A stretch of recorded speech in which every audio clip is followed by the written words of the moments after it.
I'm IMTIAZ Puppet.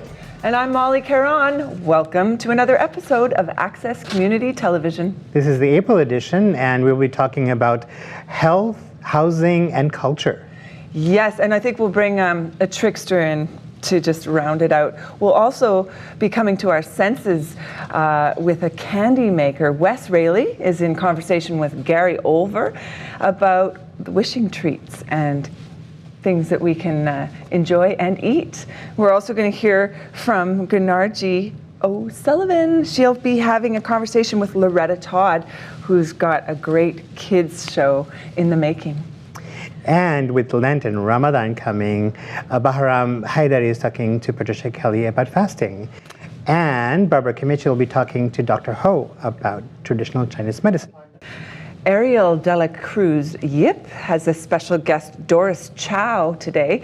They're going to be speaking about learning Cantonese at any age from elders in our midst.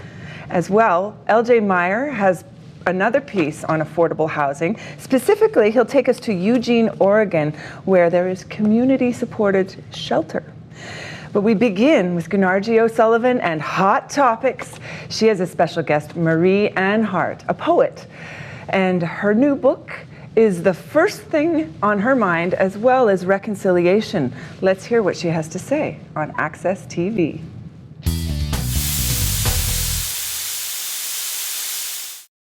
Welcome to Access Television. I'm Gunargie O'Sullivan, and this is Hot Topics.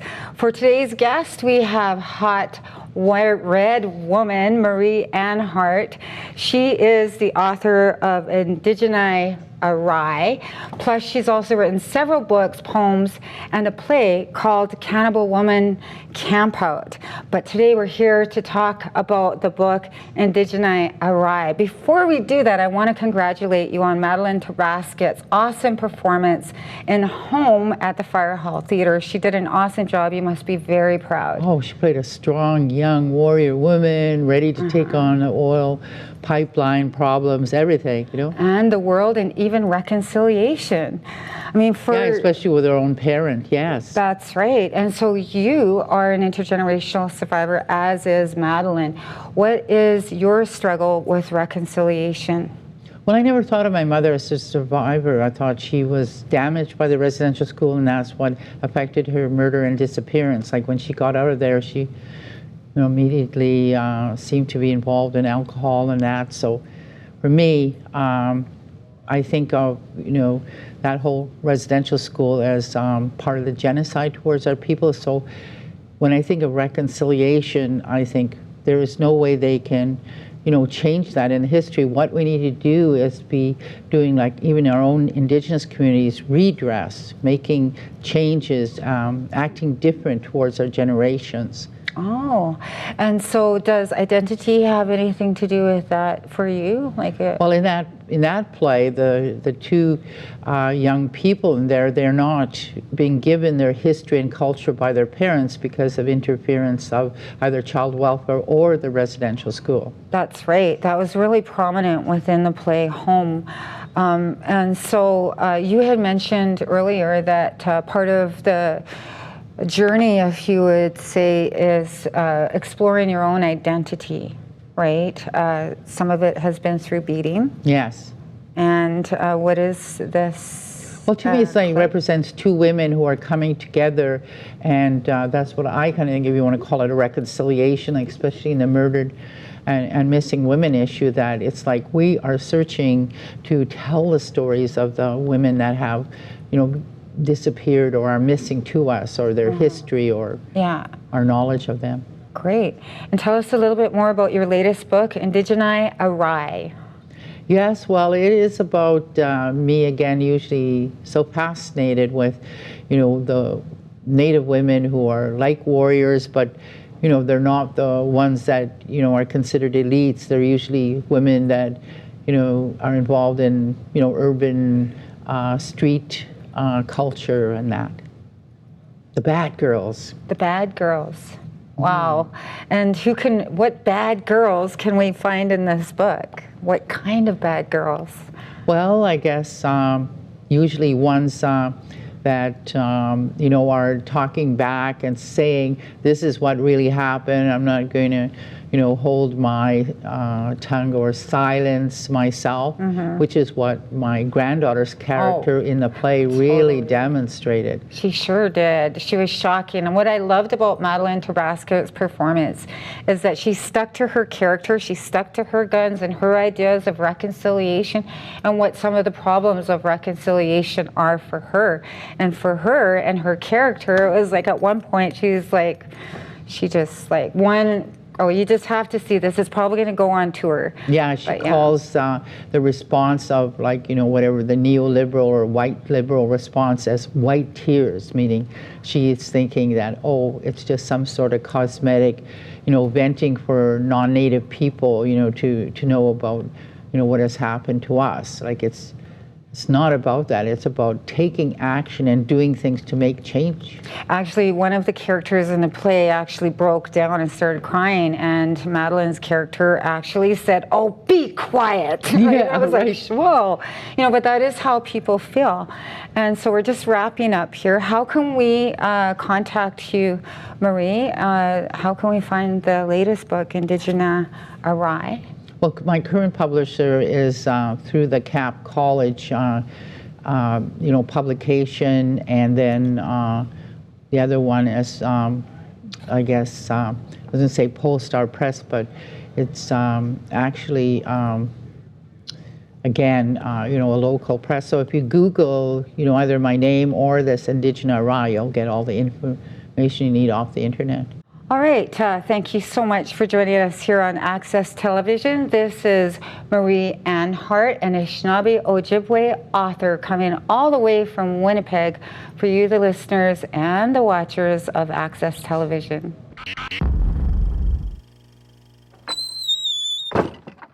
Hi, I'm Arielle de la Cruz Yip, and you're watching Access Community Television. Today I'm here with Doris CHOW of the Youth Collaborative for Chinatown, also known as YCC.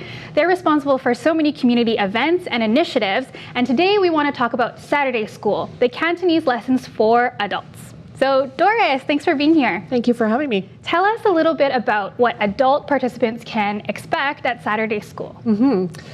So basically, students come in and they learn the first hour in the classroom in the historic Munko school in historic Chinatown, and we learn phrases like you would see in the Lonely Planet books, like travel guides. And then the second hour is actually in the field of Chinatown, going on field trips to learn more about the history and the context of the neighborhood. Amazing. And so full disclosure, I was a participant at the end of last year, and it was amazing. I had a blast. But I recall being in an elementary school, and all of the students that went to Chinese school, they just dreaded it. They totally hated it. And how have you decided to bring adults back to Chinese school, and how have you really focused on elements to make it fun and interesting? Yeah, so the program was first piloted at Center A Gallery back in 2014, and we saw how successful it was and really wanted to see it thrive and continue. And we really see it as an expression of the intangible cultural heritage of Chinatown, which we find really important as people are talking more about buildings and historic spaces. We really wanted to tap into the cultural pieces. And Saturday School is a great expression of that. So the adults that come into our class are generally Chinese-born Canadians and have lost a lot of the language or have a partner who's Chinese and want to be able to communicate with elders, that sort of thing. Yeah, and speaking of elders, I noticed that there's a very intentional intergenerational aspect to Saturday School. Can you tell us a little bit more about the thinking that went into behind that? Yeah, so there's a huge community of Chinese seniors that are that exist and are residents of the Chinatown downtown Eastside area, and they're quite marginalized. They're quite a kind of invisible but visible community, and we really wanted to instill this idea of intergenerational care, that we're creating a community that thrives on the culture, but through that also creating that community of care for seniors. And so what is some of the engagement that participants can expect with seniors of Chinatown if they attend the classes? Yeah, so we bring in seniors for to get students to learn how to talk with seniors, asking them what kind of exercises they do or what they like to eat. And we go out into the neighborhood to shop in the different grocery stores and really just engage with the neighborhood. Yeah, definitely. And so what are some of the issues that you think Chinatown is facing right now that the Saturday School can really shed light on? Yeah, I think Cantonese language learning is really important. So with the big population of Cantonese-speaking seniors still in the area, as there's more Mandarin-dominant speakers, it risks, losing that connection to the community. And also that Cantonese is really or language in general is really a window into the worldview and perspective and knowledge of a people's. And so to lose that language is to lose that whole body of knowledge, which I think is really important. Definitely, yeah, and I think it's such a pivotal time, especially when people are saying Cantonese language is dying. I mean, it takes a lot for a language to die, so initiatives like this are definitely really amazing. Yeah, thank you. Yeah, and so what else are you doing in the community? I know you have some social events, so why don't you tell us a little bit more about what you're doing beyond Saturday School? Yeah, so we actually started not with Saturday School, but with Chinatown Mahjong Socials. So each month we bring out Mahjong tables and tiles and stools, and it's community free play. Anyone can come and just join a table and play with elders and young people, people of multiple generations. And it's the ability to come around a table and talk with people over a game. And we have people who teach and who have never touched tiles before. So amazing. Okay, and there's one in May or? Yes, May 6th. May 6th. Okay. Well, thank you so much, Doris. We'd love to have you back sometime and hear more. Thank you so much. Thank you. So maybe the answer is water. Water breaks things up. Just like how ocean waves can wash away cliffs. Well, water is certainly part of it, but water is not the only thing at work here with these powerful earth forces. And something else is breaking up the mountains into rocks. Let's go look at this rock over here to find out more clues. Welcome to Access Television. I'm Gunargie O'Sullivan, and I'm back with a Métis filmmaker, Loretta Todd. She is here with me in the studio today to talk about Coyote's Crazy Smart Science Show. Tell me more about the concept of Coyote's Crazy Smart Science Show, Loretta. Well, actually, the name says it all, really, Yeah. because it's Coyote, so Coyote the trickster, and Indigenous science. It's about Indigenous science, and Indigenous science draws a lot from the concept of trickster, if you like, of chaos. So crazy, also crazy because he's always creating chaos. Smart because we're smart. Indigenous people are smart, and Indigenous science is very smart. So that sort of summarizes it. I wanted to create a series for children that showed them that we have science, that we have our own science, and that we've always had our own science. And I also wanted to encourage them to become scientists, to bring Indigenous science into the regular Western science world so that we can start influencing Western science and we can make a better world. That sounds like a beautiful concept.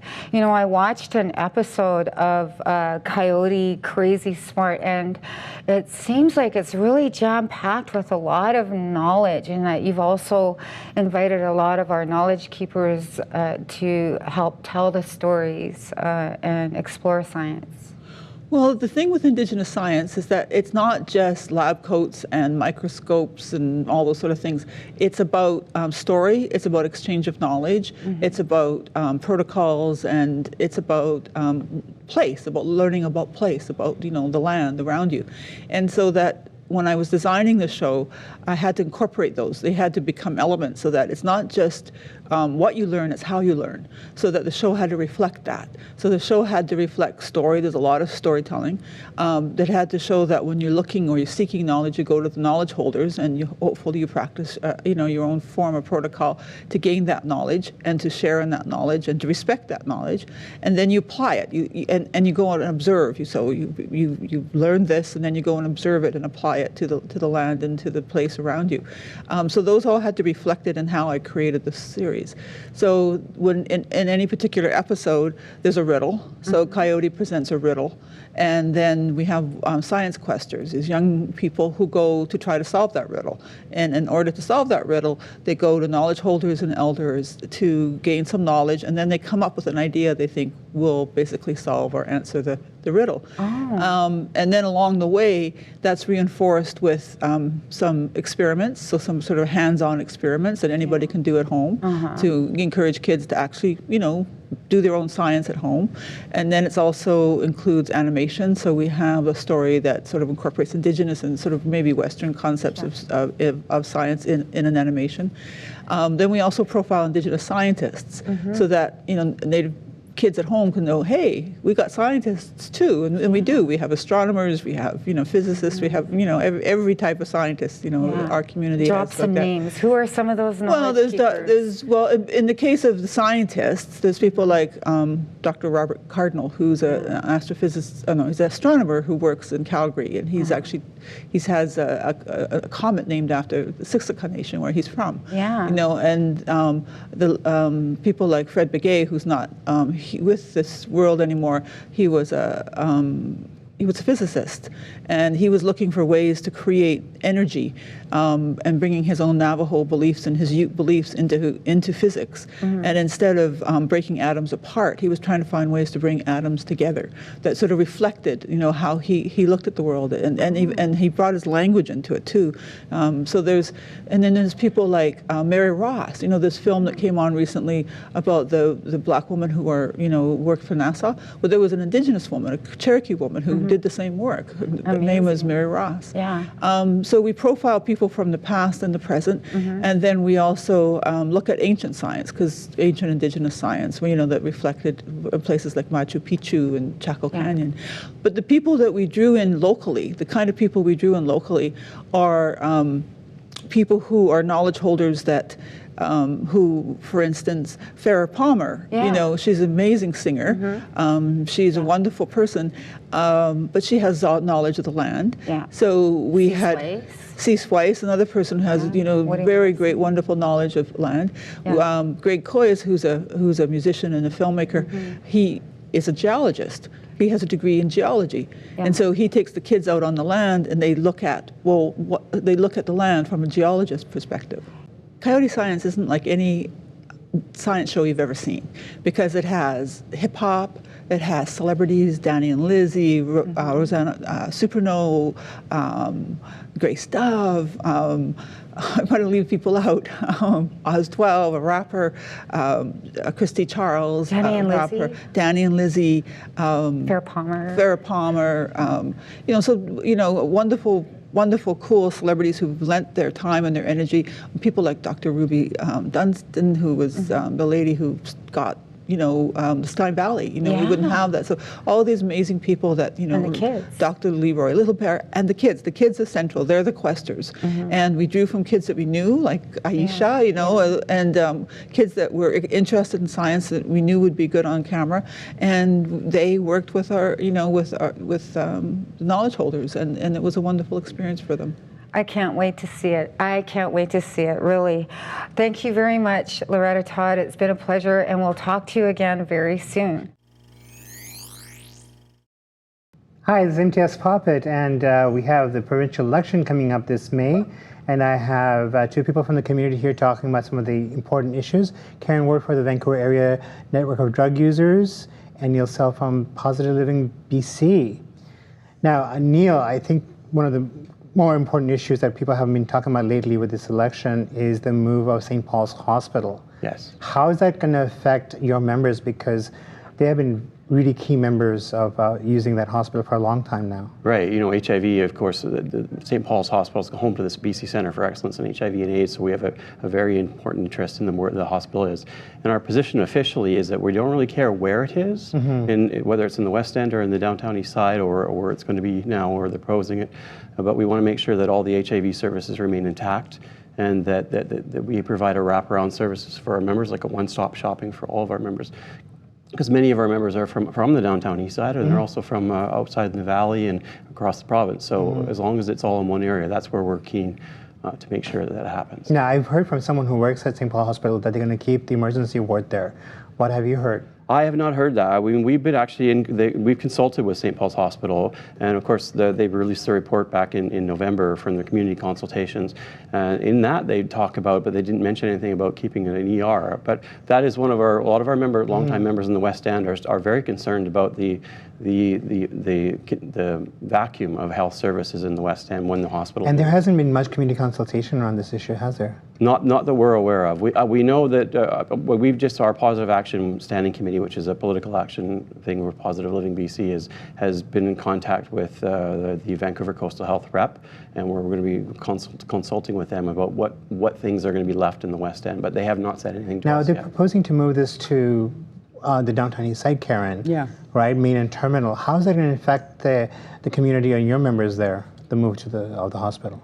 Well, I think we've got to separate it out a little bit. First of all, moving the hospital to that area will help a lot of people access the hospital more readily, which is an important thing. And as we understand it, there is going to be a greater emphasis on mental health and addictions care, which is important. What we're really concerned about, however, are all of the auxiliary buildings that seem to be coming along with the proposal, which is to say a lot of high-end housing, a lot of doctors' offices, a lot of ancillary services and businesses and things like that. So what we're really also worried about are all the hundreds of SROs in that immediate vicinity that are going to be lost. That's hundreds and hundreds of more homeless people. So we're very concerned about that. We're very concerned about the lack of consultation and the rather obvious lack of planning that's happened.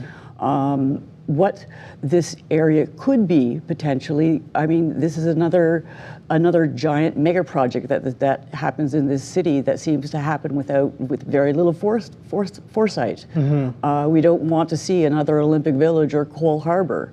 Right. There's an opportunity here to build hundreds of units of low-income housing. I wish the city would take that opportunity. Right, with the viaduct coming down, there's going to be a lot of development, and what it's going to do is going to drop up the SRO stock, but also the prices, rental prices. Rent is going up in the West End, Neil, too, as well. And then in the last provincial election budget, the BC government cut the funding for the BC tenancy branch. Yeah. And there was a surplus in the budget. So really, where are the priorities in terms of housing and affordable housing in this election? Yeah, it's funny how the provincial government talks about housing as being their #1 issue, but really they're putting a drop of the bucket in that. They really need to be building 10,000 units of social housing a year to try and catch up with all the things. And that's never mind the rental housing. We need to be building tons of rental housing stock as well. So. Right, and also, I mean, the rate for welfare hasn't gone up. Yeah. Right. You know, people with living with disabilities has gone up, but not the welfare rate. And then, rent is going up. And so there are all these issues, and it's kind of difficult, I guess, for both your members in terms of... I mean, I would say, first of all, with the viaducts, what really needs to happen here is that the city needs to listen to the activists, the Black community, and the community of African descent, and find a way to do right by Hogan's Alley and create a community there that's inclusive and low income and actually available for everyone. Right. Housing needs, the surplus you speak of and the money that's being put here and here and here, we really need to put that into housing. It's going to be revealed in a couple of weeks that there's going to be over 4,000 people homeless in Vancouver this year. The count will be coming out soon. It's coming out. It's going to be coming out, and that's a failure on the part of the government, on every level of government, but most especially the provincial government, which has refused to build a single unit of self-sustained social housing in the last years. Not supportive housing, not housing with a rent supplement, but social housing as it is for the thousands of people who are on the BC housing wait list. People have been on that. People have been on that wait list for over 8 years. 10,000 people last I checked. Last I checked. We're out of time. Thank you so much for being here.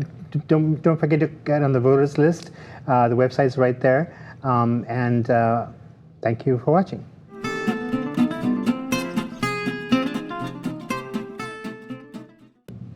Hello there, I'm Patricia Kelly, and thank you for joining us today. So now it's finally spring, and it's time to lighten up our diet.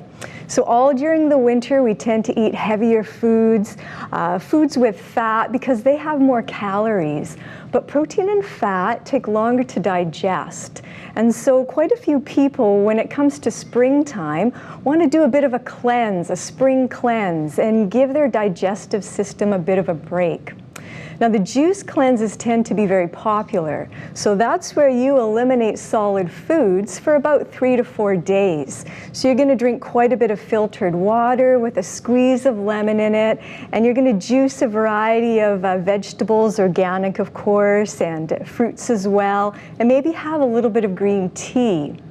Now, what's recently popular is fasting. So whether it's intermittent fasting, alternate day fasting, or extended fasting, studies have shown that not only does it reduce weight, but it can also lower blood pressure and blood sugar.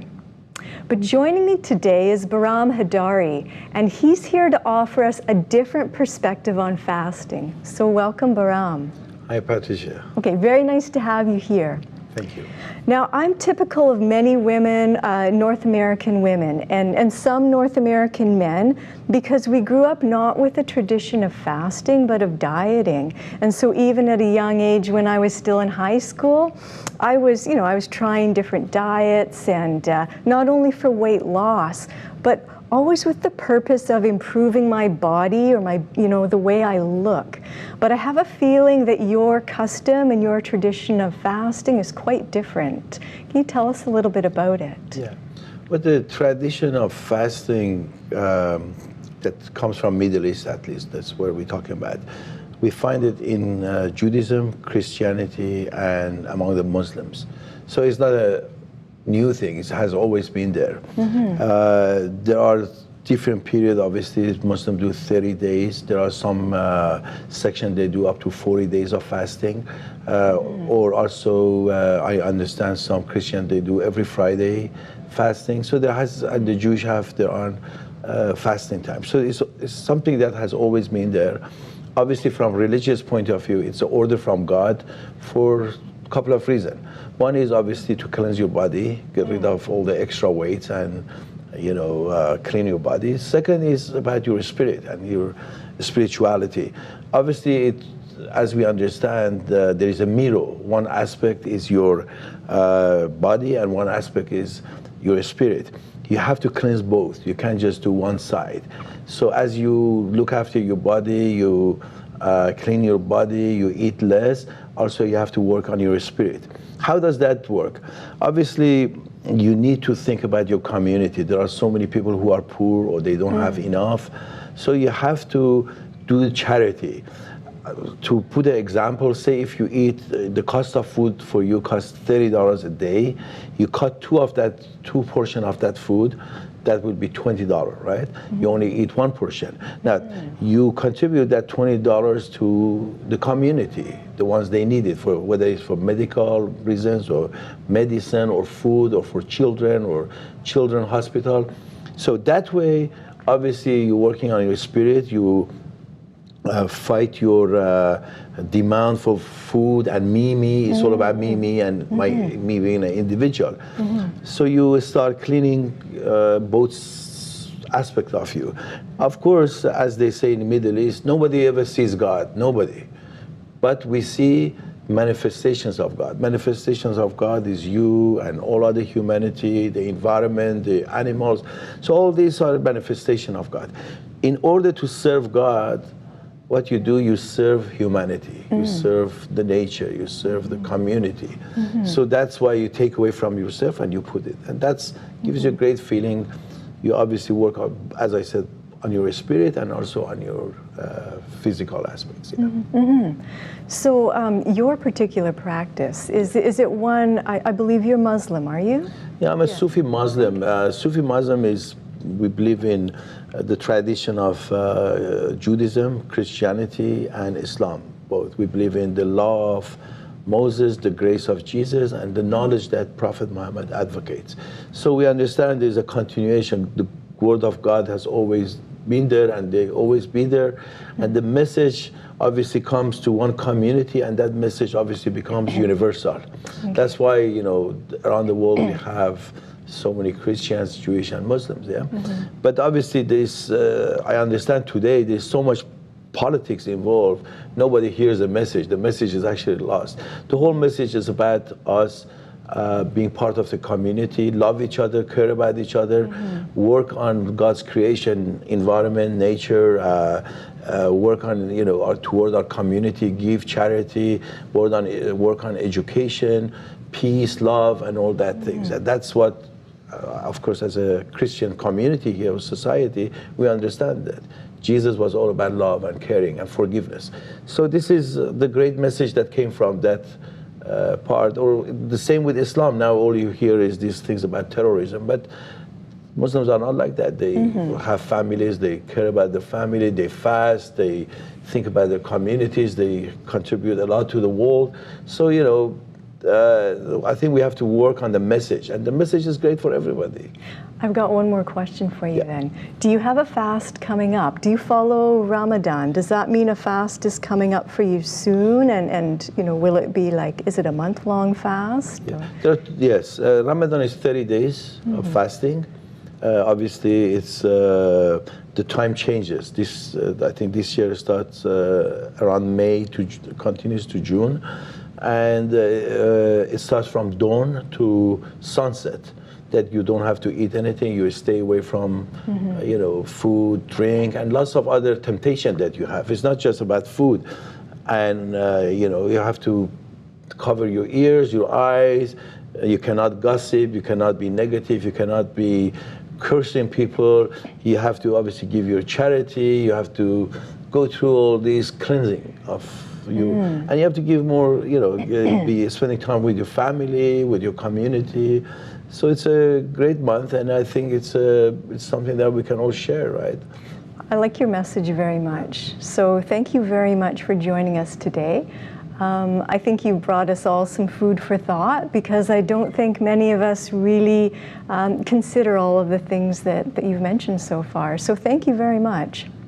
Thank you, and I think religion has brought really division, yeah, but that wasn't the original message. The message was bring us together and care about each other and build our communities and, you know, think for the future generation. Well, thank you very much, Bahram.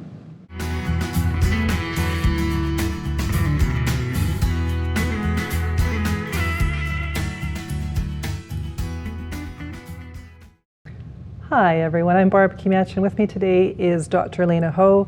She is the President and Senior Educational Administrator of the International College of Traditional Chinese Medicine of Vancouver.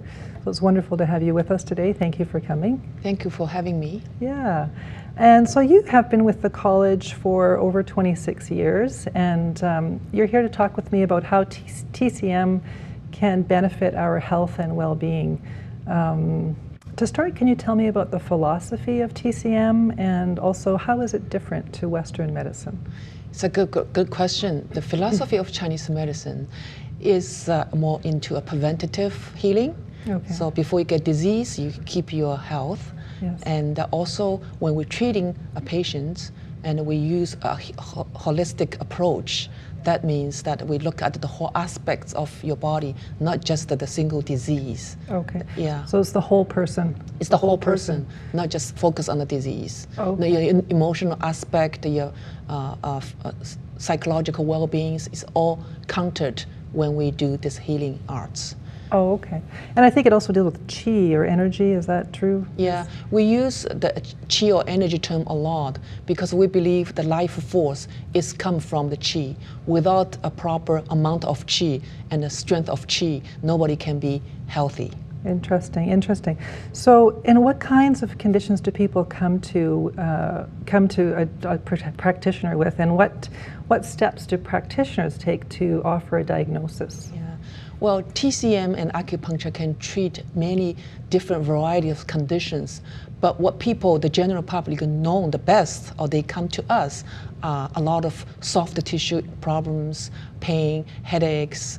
But really, this is just a part of it. We can serve people with a lot of other chronic illness, such as menstrual pain or depression, allergies, all kinds of aspects. So when you come to the clinic, the practitioner will use Chinese methods, Chinese medical methods to do the diagnosis. For example, they check your pulse, they see your tongue, they look at your complexions, and of course they're going to ask you a lot of relevant questions. Try to come up with a very individualized diagnosis for you. Okay, that's great. And I think there's various treatment methods as well, right, that practitioners use? Yes, mainly in traditional Chinese medicine domain, we use herbal medicine, acupuncture, fire cupping, and also like fire cupping, okay. And also like scraping, like guasha, food cures. There's many big and small methods that we use. But here in North America, I think the most common will be acupuncture, herbs, food cure, fire cupping. Right. Okay. Okay. And are there certain things that we should be considering in terms of safety considerations, or are there any risks? In Western medicine, there are risks with that modality of medicine. For sure. I think any treatments that there's benefits and also potential risks involved in there as well. For acupuncture, sometimes when people are less skilled, they may tend to cause more pain or more bruise, like bleedings. Okay. And also for herbs, if you are ever going to use herbs, the control of dosage, like the volume on each herbs, should also be considered.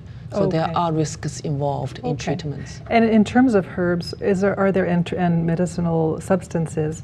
Are there ways that I can know that what I'm being given is where the source is? How do practitioners verify the sources? Yeah. I mean, I got asked a lot in my private clinic as well of these questions. People are concerned if what they're taking is safe. But for me, what I do is I go ask my supplies of where they have their herbs from, if products has safety checked and all that. So I make sure that whatever I get to my patients are safe. Okay. And I believe TCM practitioners are regulated in the province, right? So if someone's a regulated practitioner, that's obviously a safeguard as well. Yes, that's very true. And if you're not too sure about your practitioner, and you should always check out if they are properly licensed. Okay. And I understand that the college that you work with is one of 7 accredited colleges in BC. Can you tell us what's unique about your college? Yes. I would say when I started to join the college about 26 years ago, and there were almost the only one there. But then because of the popularity of Chinese medicine, the more school came up. The uniqueness of a college is more of its history, its long history of the, it's always doing good with a good reputation for the past 26 years. Right. And the other part of the uniqueness is this college is associated with the Tzu Foundation of Canada.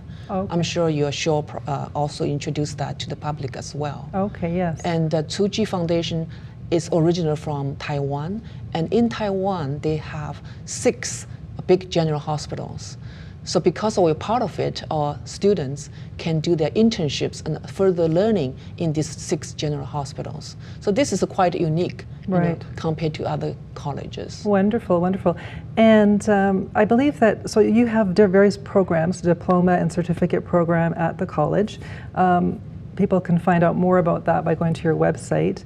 I'm interested in the outreach that you've done in the downtown east side and with First Nations. Yes, as part of the Tzu Foundation and the college, and also Dr.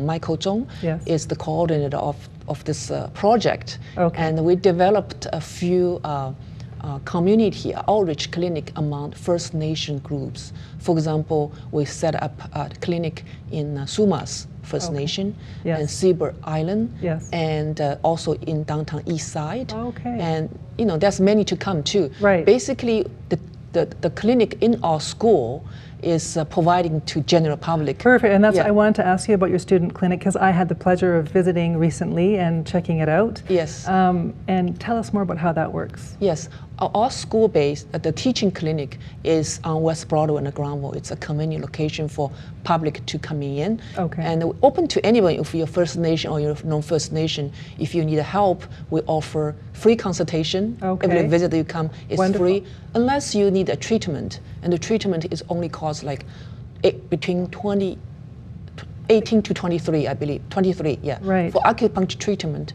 each session is $23 compared to the general cost is about $100. So it's very reasonable. It's very reasonable because it's a place for students to learn, Yes. and also it's a place for general public to learn as well. Okay, So- and I believe it's instructors supervise as well, right? The TCM doctors supervise the students. Of course, yes. And so if people want to make an appointment to go to the clinic, the number to phone? Yes, it is. You need an appointment, Okay. and you will phone 604 Yes. 731 2926 Okay. to make an appointment. Okay, perfect. Well, thank you so much. Fabulous to chat with you today. And to learn more about the college, people can go to your website at tcmcollege.com. Okay. TCM as traditional Chinese medicine. Perfect. Thank you for coming, being with You're us. welcome. Thank you for having me. Okay. Thanks. Hi, I'm Gary Oliver, and this is Access Television. I'm sitting here today with Wes Raley of Wishing Treats. Wishing Treats, that's right.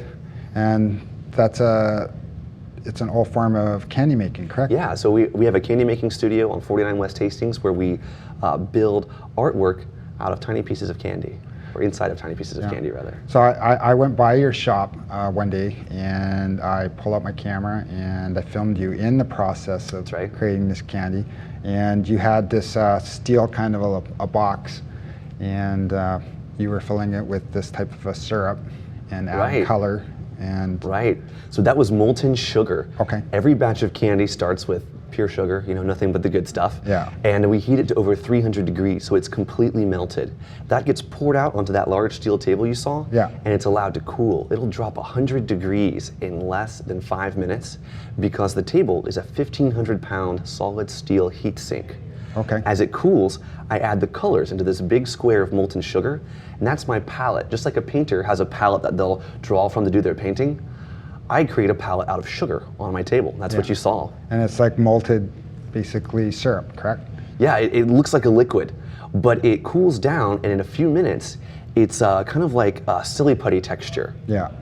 So after it starts cooling, it becomes kind of like gum, right? Right, it's a non-Newtonian fluid, so it has a really strange texture. If you've ever mixed cornstarch and water, that's what it feels like. Yeah, so you stretch it and you knead it. How many times do you have to knead? Right, so once the candy has cooled to a working temperature, where we can actually mold it, we take it over to a heated table that basically puts a pause button on the cooling process and gives us plenty of time to work with the sugar, because temperature is what determines how it behaves. When we knead it, we're actually folding it in half and trapping thousands of tiny air bubbles in between the layers of the candy. Those air bubbles reflect light, and the more we get of those in there, the brighter and shinier the candy becomes, also the more opaque. So we use that to add texture to the candy. That's part of how we approach the art. Some elements of the candy are stretched, some are allowed to remain clear. Yeah, so then you roll it out, right? And then you add these really unique designs on the inside. That's correct. So we build designs by basically placing strips of colored sugar together and then rolling them all up like a giant sushi roll. Imagine an 8-kilo sushi roll about this big around and about that long. Yeah. And that gets pulled into 20 meters of rope. However we arrange those strips initially, that is going to shrink down that arrangement. And as it gets down to about 12 millimeters in diameter, you'll see a little design of like an apple or a fruit, or we do letters as well. So it could be a wedding monogram or a company logo. Anything that we decide to create inside the candy is going to pull out in that rope, and then we chop it up into about 2,000 pieces. Yeah, and then you bag them. And every single piece has that design, whatever artwork we went for. Yeah. So how did you get into that business? So I saw a guy making it on TV. I had just dropped out of school and kind of was feeling a little bit lost in life, didn't know what I was going to do, and I saw this guy pulling sugar on television one day, and I thought, I could do that. And that guy got to be on TV, so it must be something people are interested in. Yeah. So I contacted the guy I saw on TV, actually. I was on the Food Network, and he happened to be close by where I was, and I convinced him to take me on as an apprentice. Nice. Worked with him for about 3 years, and the rest is history. I've been doing it for 11 years now. 11 years? 11 years, yeah. And so now you come up to Vancouver here with, what company is this? Wishing Treats, yeah. So I came up to Vancouver to help start Wishing Treats, which is a really cool candy concept that I was really inspired by when I first heard about it, and it's why I came up. We do the handmade candy in front of people so you can come and watch the process and buy the custom candy and whatnot on West Hastings. I also came up here to teach people. So I have several apprentices here in Vancouver as well. Thanks. It was nice meeting you, Wes. Yeah, and good meeting you as well. I look forward to trying some of your product. All right, sounds good. Come visit us at Wishing Treats to try some of the delicious candy, 49 West Hastings. Are you a frontline overdose volunteer, or have you lost a loved one to fentanyl? If so, there is a grief and loss support group that meets every Sunday at the downtown Eastside Neighborhood House from 6:30 till 8:30 at 573 East Hastings. It's for family, friends, first responders, or people affected by overdose. You can find out more. You can phone 604-215-2030 or 778-775-9404. Overdosing is an important issue in this election, and we need to ask our politicians about that. It's very, very important. And that's it for this show. Next month, we'll be following up on electoral reform, which is an issue on all 3 levels of government. I just want to remind you that we're grateful for your attention in this hour, and you might have a story that you're not sure about, but you want to tell it. We can help you tell that story, so get in touch with us here at Access Community Television. I'm Molly CARON, and we can handle the truth. I'm IMTIAZ POPAT, no fooling. Until next month. We started community supported shelters only constructing the Conestoga huts. Really, before that, we were making huts, but it was for a different reason, but it was always to provide an alternative to the conventional form of shelter, like an alternative to an apartment, an alternative to a house. We just believe in the hut life. It's our lifestyle. We've lived in huts for the last 5 years. You know, that's been our sleeping space. Yeah. And then we've always had some sort of common house. Mm-hmm. Come in here. Wow. This is quite cozy in here, and it's very warm. Well, we have our little oil radiator heater in here. And so you've got electricity. This is our closet. We're gonna readjust the bed here soon. Yeah. We keep having to remodel it for our son who wants to sleep with us, and now he's wanting his own bed again, so. And we've lived in huts so long that we can't really, it's been really hard for us to figure out, well, what do we live in next? You know, what are we striving for? Yes. Because it's not an apartment. It's not an apartment, it's not a house, you know, so what is it? So probably just a bigger, tiny house. A lot of people were coming to us and saying, well, what about building something for the homeless? And then it was during the Occupy movement when homelessness really, in our area, became center stage. We decided, okay, it's time to design something that's quick to build, that's inexpensive to buy, and that's effective for keeping people out of the elements. And that's when we started prototyping the Conestoga hut. And the first Conestoga hut was at an Occupy village. After that, we built one for ourselves, which was a prototype. And then it grew from there.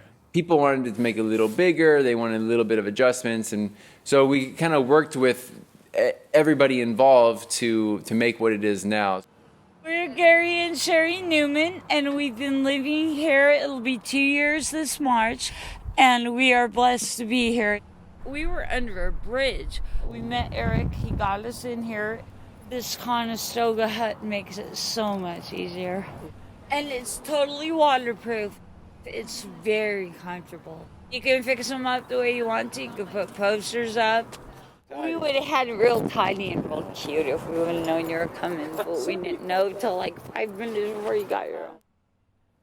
So how much does it cost to build one of these huts? We charge $2,500 for one hut, which that includes a heater, smoke and carbon monoxide alarm, curtain rod, curtain, bed frame, mattress, So there's the hut and then a lot of accessories that come with the hut that are included in that $2,500. And then also there's some sustainability fee in there that we charge. So if it ever needs some repairs, that we're able to cover that. In materials, if you purchase all the materials, it's somewhere in between $900 and $1,000 probably. And how long does it take to build one of these? You had 2 guys working for full days, because we build them in batches. But if you were just working on one hut, our estimation would be 4 complete days to build one hut. It only takes an hour and a half to 2 hours to assemble all those modular pieces. And the volunteers love it. It's fun for them. Can you tell us about both the large and the small safe spots? The smaller safe spots are host sites, mainly churches. Primarily, there's maybe one business and one nonprofit organization that participate in that. Really, that's called the car camping program. That's run by the local St. Vincent de Paul Society.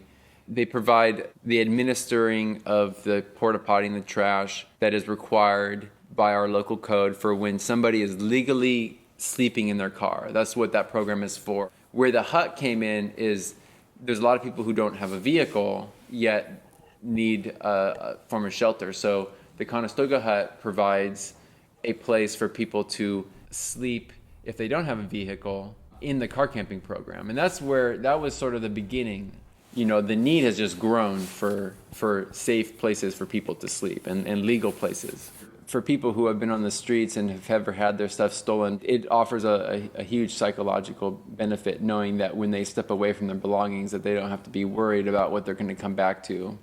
In our Safe Spot programs, you can get that same sense of relief while also just living in a tent. So our Safe Spot camps, while we do have some huts there, we also have a lot of tents. We have camps that are nothing but tents, and they're on platforms, and they have covers over them. But where the security comes from is having a fence around you and somebody always on gate, making sure that the people coming into that camp are people who live there. You've got 3 different kinds of camps. Can you tell us about that? Well, the camp started off as a pilot project that piggybacks on the car camping program. While the car camping program allows for up to 6 vehicles or 6 Conestoga huts, not many churches actually take on 6. Most take on in between 2 and 4 maybe. The Safe Spot camps, you can have a maximum of 20 people living there for almost the same amount of cost of infrastructure. We pay for water, and we pay for garbage, and we pay for the porta potties. So the overhead is very low. The 3 different kinds of camps that we have one that prioritizes people with physical and mental disabilities. Then we have one that prioritizes veterans. And then we have one that prioritizes youth homeless. And youth homeless to us is anywhere between 18 and 30. Though we do have a lot of mixing. I think we've had in one camp at one time, somebody who's 18 all the way up to somebody who's 65. So it's not that they're totally segregated. We connect with other agencies that prioritize people. And by having them organized differently in different camps, it gives those agencies the ability to connect with just one camp who is their target population that they work with. There's a story about a veteran and his wife who were working with different service providers, and those service providers weren't talking together. He was getting an apartment, and he needed to be there to sign that lease at a certain time, or else the deal was off. But another service provider didn't understand that, and they scheduled him to be somewhere else. And so they called me saying, "Where is he? We don't know where he is."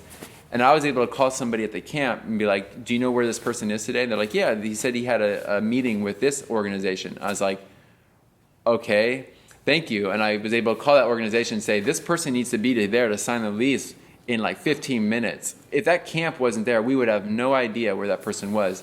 So having everybody organized in different camps helps be more effective with the local service providers. So what are the rules in a camp? The rules are really meant to be a helpful device in your life.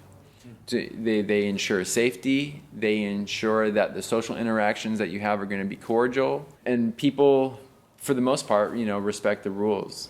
And they actually appreciate that they live in a place that has rules. And so that's the key. The rules are in place to protect and to make things run smoothly, but the rules that we've got in place are working pretty well. There are currently 17 basic rules in here. Sometimes a rule has 2 or 3 different parts. What this represents is a long process of trial and error. Eric, the director, and the organization of community-supported shelters and the people in the camp, we've tried lots of different rules at various times. And we've gotten to the point where we just have the rules that work. A lot of the times camps will suggest, I think we need this rule so this goes smoother. And we started off with, you know, some really basic rules, and over the couple of years that we've been doing this, with the help of the residents themselves, we have made other rules based upon what their needs are to run a camp that minimizes stressful experiences. Well, maybe some advice for other cities. How could we start a program like this in Vancouver, for example?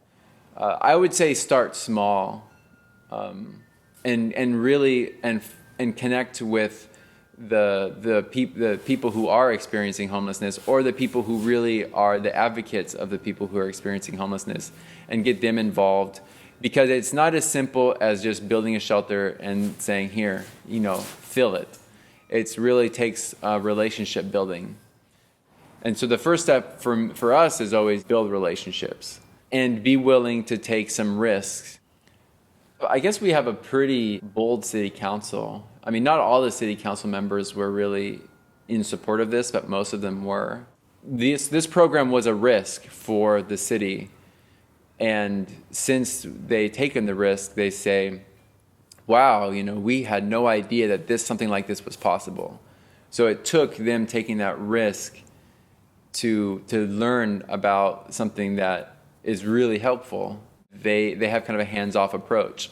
Our entire contract takes up 1 page, and it's very basic rules.